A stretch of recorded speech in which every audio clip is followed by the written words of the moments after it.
Well, good morning and welcome to today's daily Videodevo. Rene here. I'm still in Israel and I'm walking right now on the road leading up to the Temple Mount in Jerusalem. This is a road that, according to the New Testament, Jesus traversed many times, going from the Mount of Olives, where the Garden of Gethsemane was, down this road leading up to the Temple Mount. In fact, faintly behind me, you can hear the call to prayer and the sermon from the Al-Aqsa Mosque up there at the top of the Temple Mount. But I wanted to stop here because in this ravine, carved out of this cliff face, are several monumental tombs from the decades just before Jesus. So these would have been here when Jesus walked this path.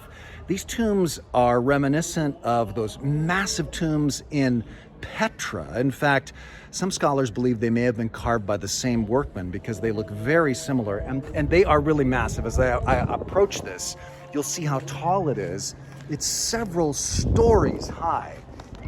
And this was the tomb of a high priestly family in the time of Jesus. It just looms over the surrounding valley. In fact, let's take a walk around it. But when I look at these tombs, it reminds me that when Jesus said in Matthew 23:27 of the Pharisees, the super religious elite, he says, "You Pharisees, you are like painted tombs. On the outside, you are beautiful, grandiose, impressive. But on the inside, you're full of dead men's bones and everything unclean." When I've heard that verse before, I imagined he was talking about like little graves. But he's talking about these grandiose tombs that lined this valley. He's like, yeah, you religious people, you're pretty impressive on the outside. But what's on the inside of a tomb? Just gross deadness. This is actually, you can see the inside of this tomb. It's all been looted now, and the remains and anything valuable has been long ago carried away.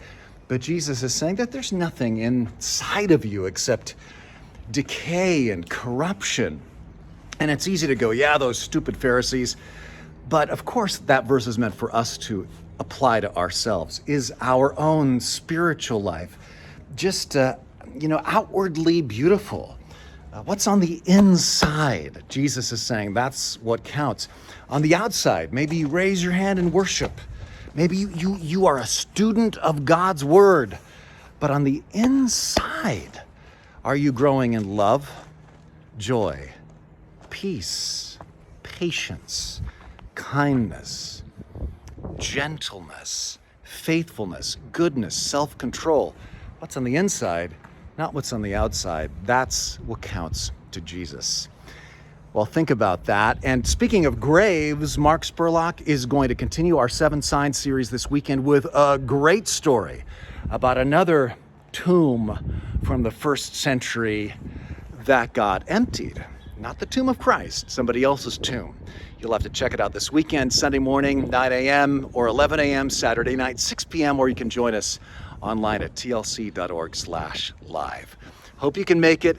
God bless you. And then the week after that, I'll be back with a message for Palm Sunday. Bye-bye.